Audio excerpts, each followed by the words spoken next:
Hey gang, welcome back to the big board. So I guess this is technically the first video for January 25 or whatever the case may be. Just not having a great couple of weeks here for a wide variety of reasons. Health nonsense and all the January drama, post crazy season recovery and busy times and whatnot. So anyway, I'm mentioning that because, first of all, welcome back to 25, or welcome to 25. I mention that because this my attitude may color my commentary here, but I don't want that to get in the way of what ostensibly is a pretty interesting, if not intricate, game system. And I want to try and just talk through some of the stuff that I've seen and experienced with my very limited play so far. I am about to pack it up because it's been sitting for several days untouched. And every time I sit down to do something with it, I have not had the gumption or motivation to really dig in, which tells me it's time to move on. So that being said, I have three modules of this particular system, the Grand Operational Simulation Series.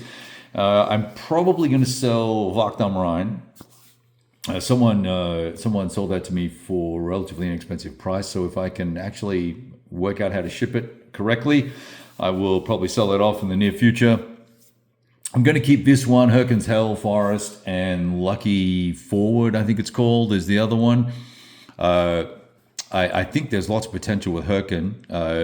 I'm really looking for a module that they release that is not sort of set piece battles, where there's a little bit more maneuver and a little bit more operational, faster tempo, I guess, is what I think I'm missing from the game. My experience with Hurtgen was, it's very static. There are these heavy defensive lines along the west wall, or whatever it's called. And it's made for very tedious, slow gameplay, and it has sucked the enjoyment out of it. What I probably might do, depending on how I feel later today, is focus on a separate section of the map and just play that section of the map. There's an area near Maastricht that I think is a little more open potentially once you get across the river, and I might goof around with that, or given. There's very limited forces for both sides too, so we may not have to worry too much about ammo points and command and supply and stuff, just to get more reps on the actual movement and combat mechanics. All right, so long preface, but let's have a look at this game because there's some very, very interesting concepts here, and I don't want to. So I will say I started writing an article, and then I thought, you know what, I'll just do a video because I got up to like 2,000 words and I barely got through movement and command, and so I was like, you know what, this would be easier for me, probably not as comprehensive, but easier for me just to sort of ramble on a little bit about some of the concepts. So let's start by saying I'm playing with the 2012 rules, right? That's this not the current 2020 rules. All the updated ones are on online. There's 80 pages of rules in this guy, and there's 47 in this guy. So obviously a lot has happened in 8 years of releases and modules and stuff like that. So I don't necessarily know. I've read these rules before. There's... Of course, this is the classic decision games. Important. Lots of important notes all over the place. It's one of the most annoying things about decision games. Right. So this rule book is just the good old boys rule book. Lots of cases and all that sort of good stuff. I started by focusing, shit, I'm all over the place here. What I wanted to say was that with the new version, there are a lot more useful charts and aids to play. So we've got a command procedures chart, air procedures chart, on-hand supply, and this actually would have been pretty handy when I was playing this one, even though the rules are quite different. Air operation procedures, I mentioned that. An extended sequence of play, which I believe is also, I've got one printed out somewhere. This is fire support missions and barrages and stuff like that. And then how to do retreats and general assaults, ground assaults and stuff like that. Tech chart, weather, because you've got to have complicated weather. Why not? This has got drop zones and stuff in it too. What else? Demo bits. That's on the 2020 module. I printed these out, and then we've got the fuel levels and stuff like that, and logistics. So, big improvement in the 2020 version. And I was told by quite a few folks, play the 2020 rules. But quite frankly, after reading these rules and going through these, I felt like this was going to be enough for me. This has a kitchen sink, right? It's got everything and the kitchen sink. This has a double kitchen sink, an incinerator, and a hot water dispenser, and your sister's panties. I mean, it's got everything in here, and it's almost too much for me to just, I don't care. It just got to the point where okay, who gives a rat's ass? This struck me as a reasonable balance on average of how the game system should work. So before we get into rules and charts and other bits and pieces, commentary on maps. The maps are excellent and they're functional. The counters are very good and functional.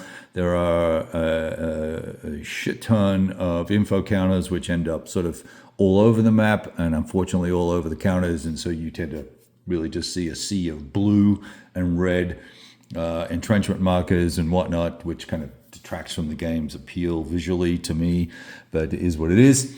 The turn track is very dense with information and a lot of coded information, so I found myself quite often having to double check, make sure I was reading things right.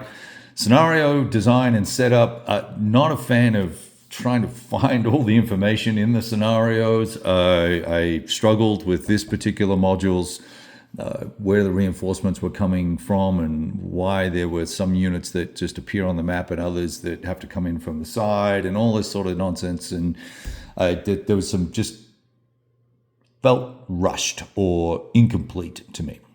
So that's sort of components and bits and pieces. Let's talk about rules. Headquarters, let me just open up the rules here so I can refer to the index. And that's probably what we're going to do mostly here. So if you don't want to, you can probably, I don't know, I was going to say you can turn the picture off, but it's a YouTube video if you can't. You can probably just listen, right? Command, general supply, and what I would call they call it on-hand supply.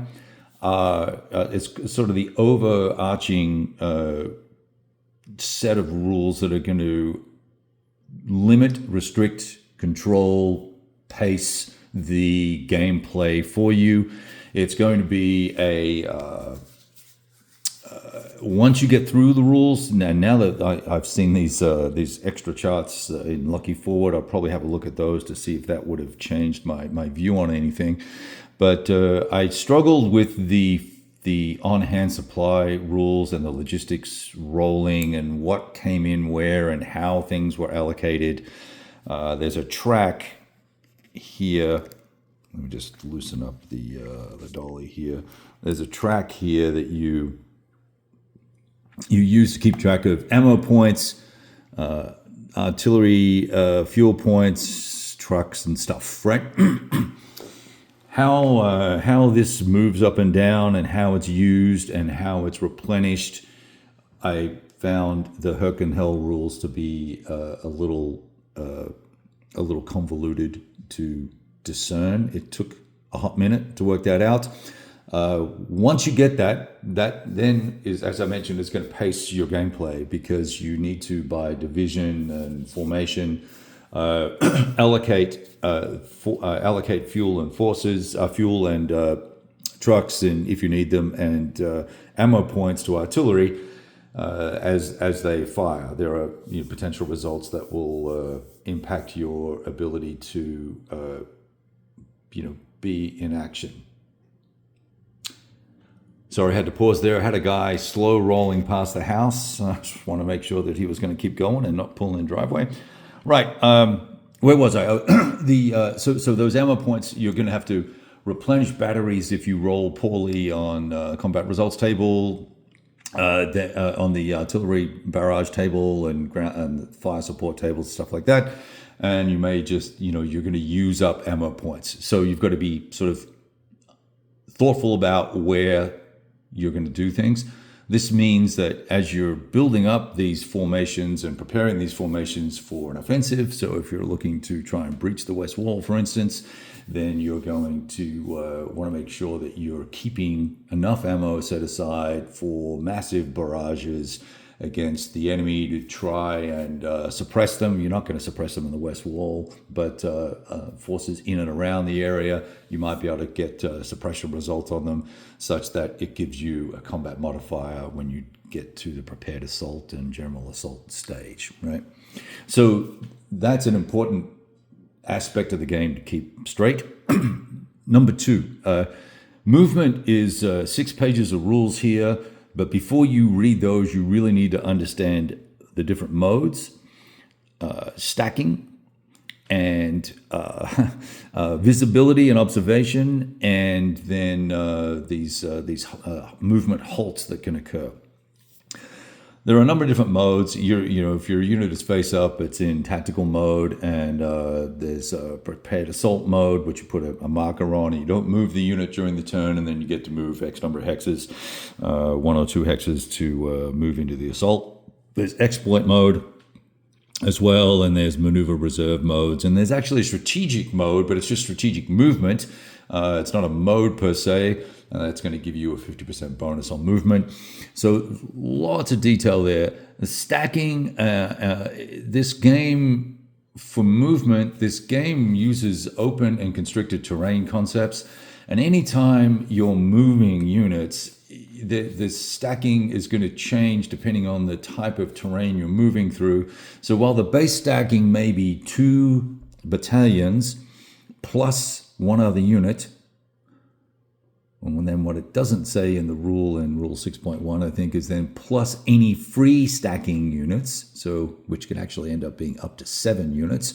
That can change. When you're in the open, it's 2 plus 1, as I said. But when you're in constricted terrain, it's 1 plus 1. It's 1 battalion plus 1 other unit plus free stacking units. Now, engineers are unique. If they're a 1-step engineer unit, you can add that. You can add that to the stack, and it counts as being part of the battalion.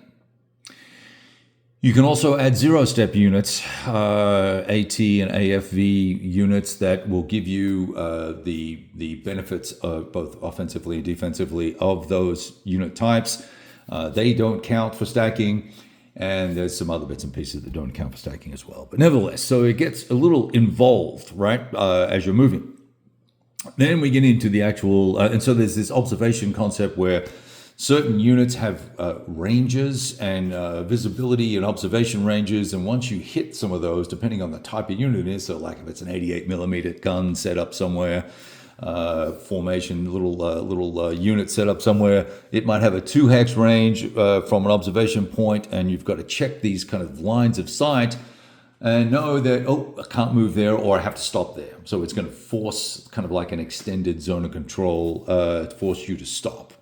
Other units don't have zones of control, and if they might have some sort of limited zone of control. We'll get into some of that in maybe in another video. I don't know, but nevertheless, before I go any further, let me just pause and recall exactly what I was going to say about the zones. Oh, so that's right. So once you've got to keep in mind these observation bits and pieces. Then the next really important thing that I found was there's a sequencing to the movement of units depending on the mode they're in. Now, as I've said, there's really most of the units are going to be in tactical mode, and then there's this. There are these exploit and maneuver reserve modes. Obviously, they will move in their relevant phase, but when you're moving in strategic, using strategic movement, I should say, not strategic mode, when you're using strategic movement, you cannot end up in another unit's hex, and you have to move those units first. Now, that's kind of this is starting to force the gameplay a little bit, particularly when you're trying to move along roads, because you want to move most of the time along either major roads or minor roads to limit this constricted terrain nonsense, because it gets very expensive very quickly to get through any sort of terrain, pretty much. So moving these strategic movement units first forces you to be thinking about, well, what else has got to go on in the turn. In the prior turn, while you were moving units, if you're going to bring units up that were in strategic mode or strategic movement, or are going to be in strategic movement, you've got to be aware of that, so that you can't just leave a unit sitting on the road in the way, right? It gets a little complicated real quick, and I struggled with that and I must say, got a little frustrated with the checking open versus closed, staying on the road, staying off the road. And of course, there is also the need for you to use the hex sides. If you want to continue using the road movement rates, you must stay on the road and consume movement points as you maneuver on and through each hex to stay on the road. So there's no shortcutting across just because you're on the road or the road goes through a given hex. Okay, all well and good. Involved, yes. Realistic, yes. Too much, I don't know. But I haven't had enough reps on this to say that's a problem. And given that, we've got 2 or 3 divisions jammed into a very small area, it got very, very constricted very quickly. So that was a little bit of a challenge for me. Now, I'm gonna skip over, or I'm gonna touch lightly barrages and combat because it's one of the areas I like the most about the game, and I have the least issues with per se. I like the percentile dice approach. I like the multi-level terrain laid into the CRT. I wonder if I've got I can pull this big CRT. Actually, I can just use. Well, you won't be able to see it because it's too small a font, but let me pull this guy up. I'm not a big fan of these big charts, by the way, but anyway, ground assault, as you can see, it looks a little involved, but both sides are going to roll. The attacker is going to roll, the defender is going to roll. You're going to get a result for both sides, and then there's probably my only niggle here is, there's a fairly involved sort of sequence you've got to go through to work out, am I taking a loss? Am I retreating? Am I going to take I think it's called a disruption. I have to check now. Let me see if I can find the definition real quick. Anyway, I can't find the definitions here. Nevertheless, how combats are built around regimental bonuses, the left and right.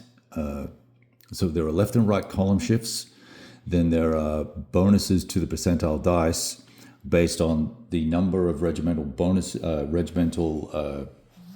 integrated formations you may have. There are bonuses for AT values and armor values that all impact the net percentage that you roll. Then a comparison against proficiencies and all this sort of good stuff as well. And then once you get a result, you may have to take a proficiency check.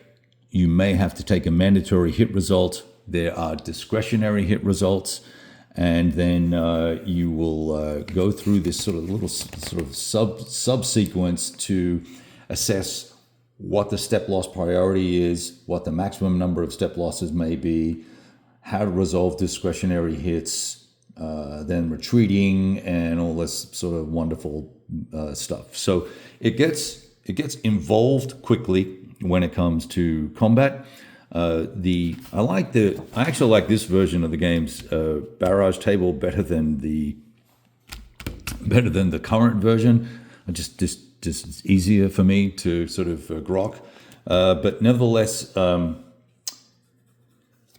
don't mind the combat system because it gives me a lot of flavor. And what it forces you to do is to look at your stacks. And if you're making a prepared assault and you're trying to come in from multiple avenues, hex sides, and let's say it's some sort of prepared defense or entrenchment, you're going to want to have an engineer step in every stack.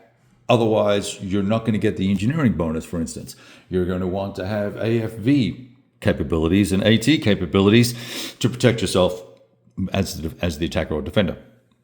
So it forces your defensive posture thinking. It forces really well-structured attacks. You can't just grab 3 or 4 piles of guys and jam them in there. It ain't going to work, and you will get a 0 result or no result or a poor attack result, which sucks, of course. So I like that. I like the fact that we're actually getting down a little bit into the nitty-gritty detail of combined arms and capabilities of various forces and various unit types, whether they be.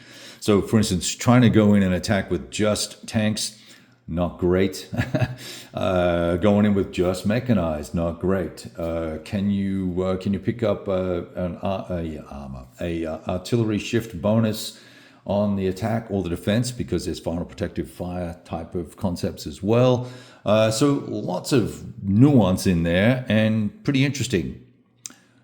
I would imagine if we're doing this across more than 2 maps, that is going to become more beneficial to play as teams versus 2 players going off against each other, just because of the volume of units you're going to have to deal with.